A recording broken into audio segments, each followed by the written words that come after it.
side of the news, Mr. and Mrs. Ira Komansky of 62 Glendale were rudely awakened when a 2-ton truck veered off the highway into their bedroom, stopping only inches away from the foot of their bed. Both are being treated for shock. That's the lighter side of the news? Let me know when they get to the story on the apartment house fire. I want to see what kind of film the new cameraman came up with. I'm glad you finally gave Alan an assignment. Lou, you sent the kid out on a big story like that? You got to start somewhere. At around 4 this afternoon, fire broke out on the top floor of an apartment house on 3rd Street. It took 2 hours to get the fire under control, as you can see in this exclusive film report. Mr. Grant, here's that film you wanted to see. 2 families were trapped on the roof. Shouldn't Alan have taken pictures of the people on the roof? Or at least the fire. What is that? Oh, it's a brick. It's a close-up of a brick. And it's got ants crawling all over it. The smoke became so thick in the halls that the frantic tenants were urged to jump into the safety nets below. What's that? It's a brick. With ants crawling all over it. I can see they're ants. I want to know why we're showing them instead of the fire. Mr. Grant, maybe Alan's camera slipped. Murray, why did you let this film go on? Did you think this was a National Geographic special? Don't blame me. The kid brought the film in as we were going on the air. And it just didn't occur to me to check to see if there were any ants on it. Mary, where is Alan? He's in the control booth, I think. Tell him I'd like to see him when he gets a chance. Alan, Mr. Grant would like to see you when you get a chance. Tell him to be sure he gets a chance within the next 20 seconds. You better make it right away. And that's the news till now. This is Ted Baxter saying, God bless and toodaloo.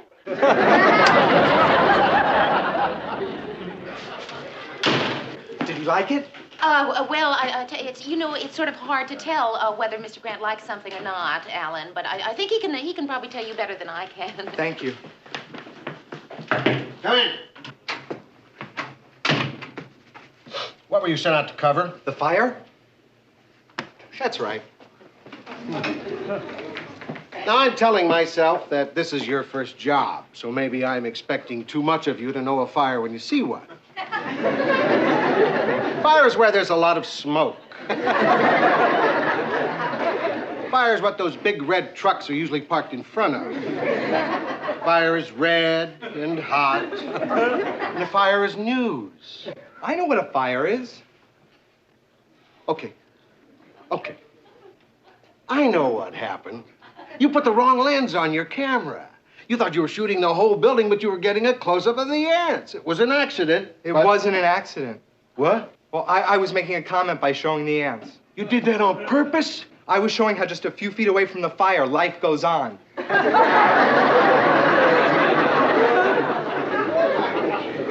Why not show that just a few feet away from the ants, there's a fire going on? You gonna let me go? No, I'm not gonna let you go. Like it or not, I'm gonna have to make a news cameraman out of an insect freak. For one thing, I'm short a cameraman. For another thing, well, you know. Okay, if that's what you want, I'll give you film like the rest of the news shows. I'd like that. We've never had film like the rest of the news shows. And another thing, you're on call around the clock. I want you to keep us posted where you are every minute. I'm gonna work your tail off. I hope you've found some inspiration from our little chat. Yes, sir. Hi. Hey, Alan, how's the boy? Fine. Got really royally chewed out. I guess you heard. Oh, did you? No, you can't ever hear what goes on in Mr. Grant's office. No, my machine makes so much noise. Hey, Mary, has my wife called? No, not yet, Mr. Grant. So, listen, you got chewed out. We've all been through the same thing, right, Ted? Right. So don't worry about it. Say, how'd you like to come home with me and have dinner with my wife and me tonight? Oh, no, thanks. Thanks anyway, but... Okay. Good night. You shouldn't be alone, kid. What you need is some company. Now, I've got a manicure. You want to come and watch? Oh, maybe some other time. Thanks anyway, Mr. Baxter. Good night, Mayor. Good night, Ted. Well, Hal and I was going to invite you over to my place for dinner. Great. Is 7:30 all right? Yeah.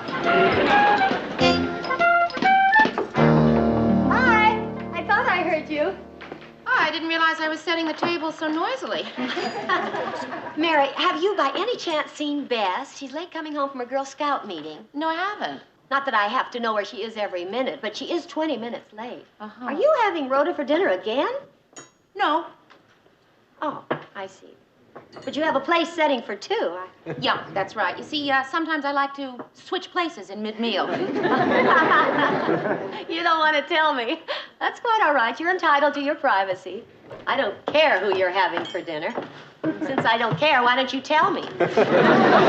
It's just a kid who's new at the office, and he had a run-in with Mr. Grant today, so I thought I'd bring him home for dinner and try to cheer him up. Oh. Hi, I'm defrosting and I need some ice cubes. Yeah, sure, help yourself. Have you seen Bess, Rhoda? She's late getting home from a Girl Scout meeting. Hey, maybe she's trying for her staying out all night and not telling Mommy merit badge. Not that I'm concerned, mind you. I believe in giving a child her independence.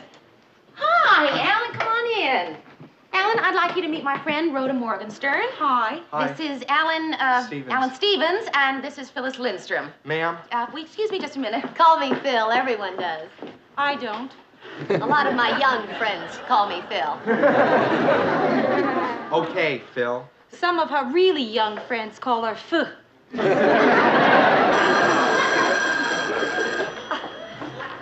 Hello? Oh, hi, dear. Yeah. Okay, sure, I'll tell her. Bye-bye. That was Bess, and she's kind of worried about you. Where is she? She's still at the Girl Scout meeting. You were supposed to pick her up. Oh, for heaven's sake. Oh, nice meeting you, Alan. See you later, Ph. Would you like a drink? Hey, can we see your ID? I don't drink, but I would like a glass of water. Is that the kitchen? I'll go get it myself. Okay, the glasses are on the counter. Isn't he? Mary, what are you doing? Managing Little League? No, he's just a sweet kid, and he kind of had a rough day at the office. Uh-huh. How old is he?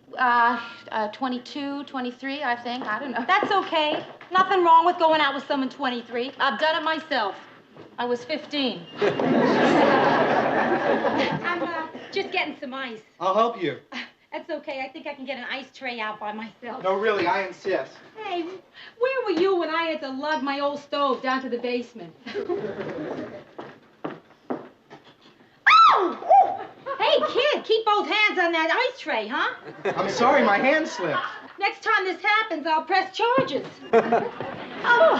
What, You know that shy kid in there? He's not really all that shy. Hey, Mary, it was an accident. I mean, I hope you don't think I'd fool around with one of your friends, or one of anybody's friends. No, of course not, Alan. No, it's just, Rhoda's just overly suspicious. She's from New York.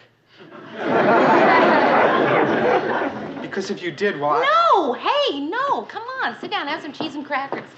The funny thing is, she's not even my type. Well, no, of course she's not. I mean, she's a little older than you are, like I am.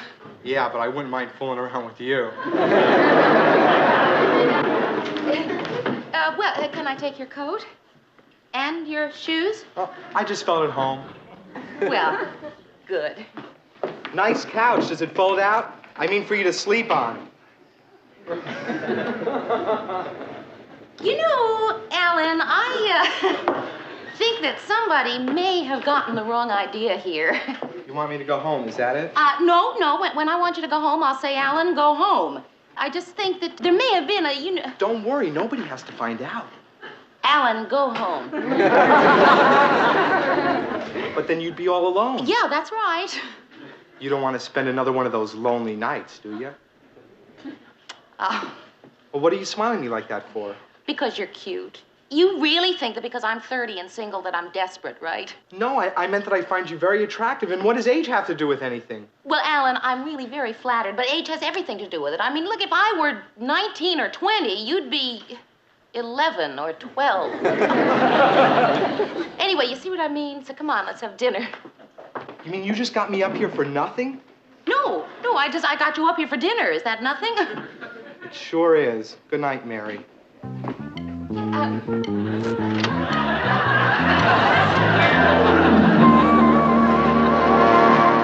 Alan, if you're trying to make us believe that Mary would invite you up to her apartment and then try to come on with you, forget it. That's not our Mary. And then what happened? Maybe I said too much already. You're right. I think I'll walk you to the studio, Alan. And then what happened? Good morning, all. Oh, hiya, Mary. How'd it go last night? How'd what go? Oh, you had dinner with Alan. Oh, fine. Murray, how did you know that I had dinner with Alan? I didn't invite him until after you left. Oh. Well, he mentioned something. Oh? What did he mention? Well, nothing, Mary, nothing. Well, you know. No, I don't know. Well, I didn't believe him anyway. Mary said that. And then what did she do? Oh. Hi, Mary. Alan, could I see you for a minute? Sure, Mary. Alan, I would like you to tell Murray in front of me exactly what happened last night. I'm sorry. You're right, Mary. I should have kept my mouth shut. It was just dumb bragging. I'm sorry. Brag! Alan, you... Oh, Murray, you... I would know it. Nothing. It was... Oh, Ted.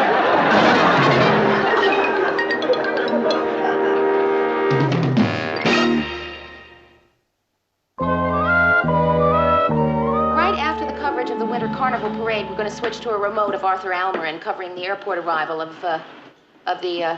Anything you say, Mayor. Ted, you have to get all this down in 15 minutes. Have you heard anything I've been saying? Not a word. Mary, I want to talk to you a minute. Yeah, I'd like to talk to you too, Mr. Grant. Mr. Grant, I would like to talk to you about Alan. Yeah, I know what you're going to say.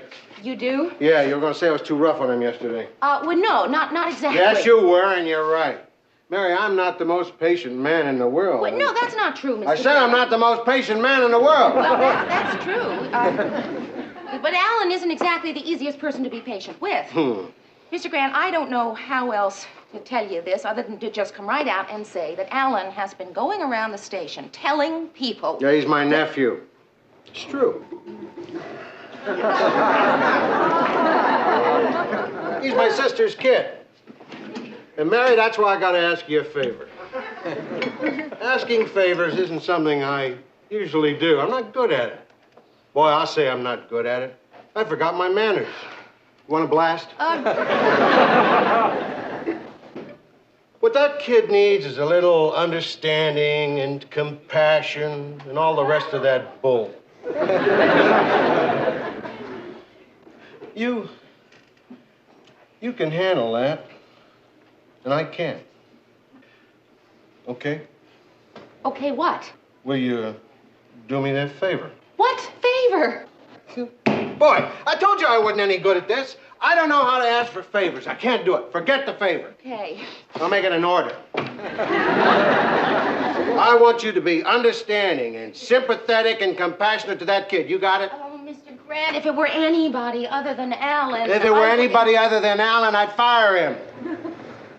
You see, she's my only sister. And I owe her something. Oh, all right, Mr. Grant, I'll do my best. The reason I owe her something is 2 years ago, I fired her husband. What for? Now let me tell you the worst part. Mr. Grant told Alan that I volunteered for the job. So you can imagine what Alan thought. So tell him you didn't volunteer. I told him. He didn't believe me. He asked me what time I wanted him to come over tonight. So you should have told him you don't want him to come over tonight. I told him, and he said, how about 8:30? You should have told him you wouldn't be home. I told him, and I'm not. I am not going to be home. I'm going to a movie. You want to go? Yeah, I would. He'll only be back tomorrow. What do you plan to do, go to a movie every night? Of course not. One night I'll go to a play, and the next night to a concert. I always did want to learn how to play pool. What do you expect me to do, Phil? It's so elementary, I shouldn't even have to say it. But he only comes on when it's absolutely safe, with women who wouldn't ever be attracted to him. Only you, Mary. And me. You? When did he ever come on with you? When we first met, I picked up the vibrations when he came on with, "Hi, Phil," not "How do you do, Mrs. Lindstrom." Ma'am. He said ma'am. Believe me, Mary, if that boy ever thought someone was going to take him seriously, he would run for the hills. I think I see what you mean, Phil. In other words, if I pretended to be really interested in him, it would scare him off, huh? Exactly. Not in a million years. That is the dumbest idea. Dumb. All right, Mary, all right, all right. Let people give you a lot of modern ideas on how to handle this. As for me, give me good old-fashioned common Freudian psychology anytime. There she is, folks, the sweetheart of Sigmund Freud. You are witty, Rhoda. You really are. Thanks. How much fun it must be for the other girls on your bowling team. Do you find a movie for us to see? Yeah, let's go to the Crestwood. Okay. If we're going to the show, I think I'll go upstairs and change. Wait, I want to go with you. I'll wash the coffee cups, Mary. Oh, would you, Phil? Great. I don't want to take a chance of being here in case Alan arrives. Mary, you wouldn't think my idea was bad if you read my copy of Post-Adolescent Social Trauma. Well, fine, I will. Lend it to me sometime. I lent it to you 6 weeks ago. You did? Yeah, and that whole batch of books I brought up for you to read. She figures if you study hard enough, anybody can become a loony. I'll find it for you, Mary. Really, it'll help. Well, Phil, look, I appreciate your wanting to help me out with this problem, but I honestly don't think it'll help. Yes, it will. Wait till I find it. You'll see. Marriage as a competition, the liberated female, the creative neurotic. None of these is it. It must be here somewhere. Let's get out of here, Mayor. If she finds out you're still saving your Nancy Drew book, she'll never hear the end of it.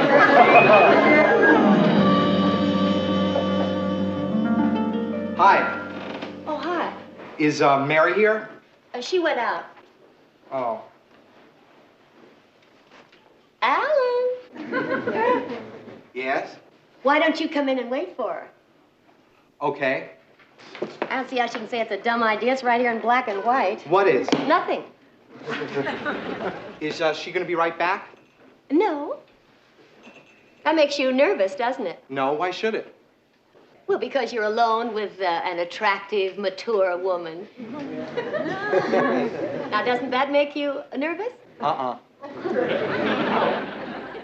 Well, of course you're not nervous because you feel safe. Because you know that a person like me couldn't possibly be interested in you. If you're not, why'd you call me back in here? That's right, Alan. You're right. I am interested in you.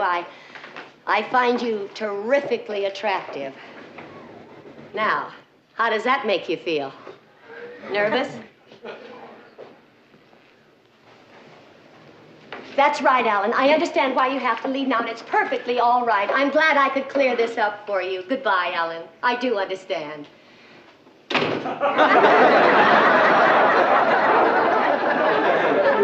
What I don't understand is why you're on this side of the door. I don't think it's too tough to figure. You just finished saying that... You take one more step, I'm calling the police. Hey, wait a minute. You just said that... Yeah, there it is. You took a step, I'm calling the police. See, I'm picking up the phone. I have it in my hand. See, I'm dialing the police station right now. It's ringing in the police station. The desk sergeant is picking the phone up right now. Hello, Mary? Guess who's here? Alan, why don't you come right down?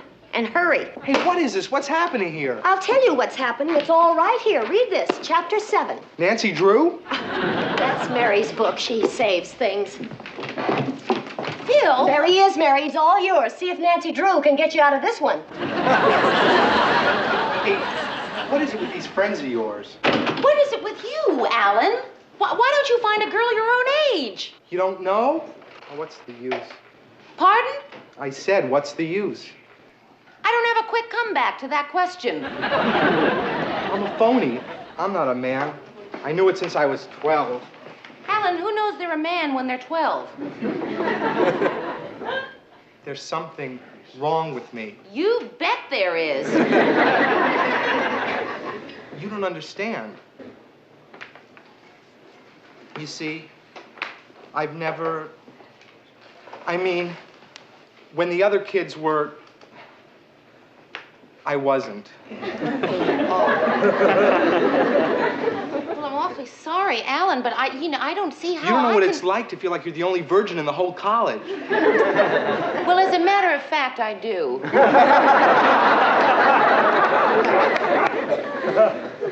I've been waiting for someone.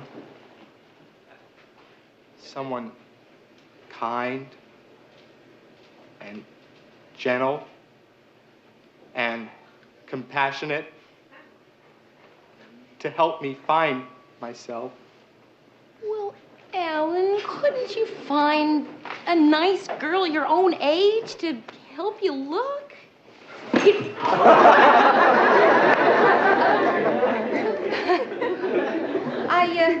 I didn't know that all of this was behind all that craziness.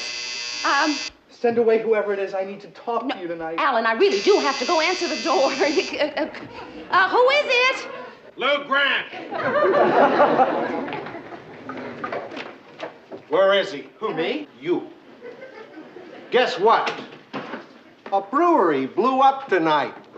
I know because I saw a film of it on one of the other stations. Since you weren't there, we don't have a single foot of film on it. Not even a lousy ant crawling around in the bear suds.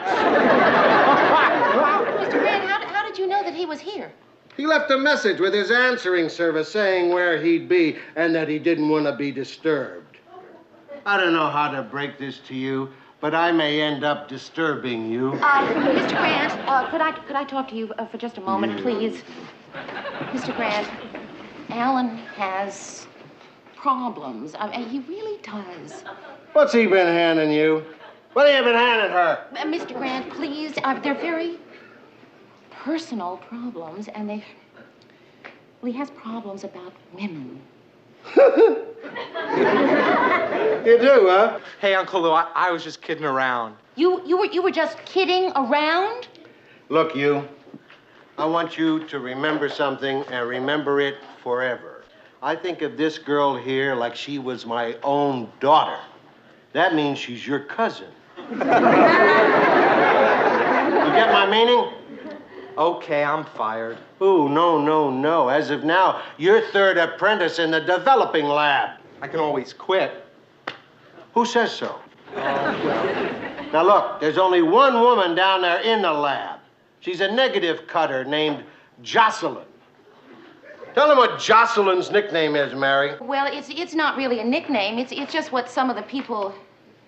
Bomber. Tell him what Bomber did at the last Christmas party, Mary. Oh, you mean when she beat you arm wrestling? That's the new woman in your life. Bomber. Good night, Uncle Lou. Cousin Mary. Hey, I want to apologize. I mean, he's my family and all Mr. that. Grant, no, please. There's no need. I understand. Look, every family has someone like that. No, you don't understand. In my family, he's the cream of the crop. Good night, Mary. Good night, Mr. Grant.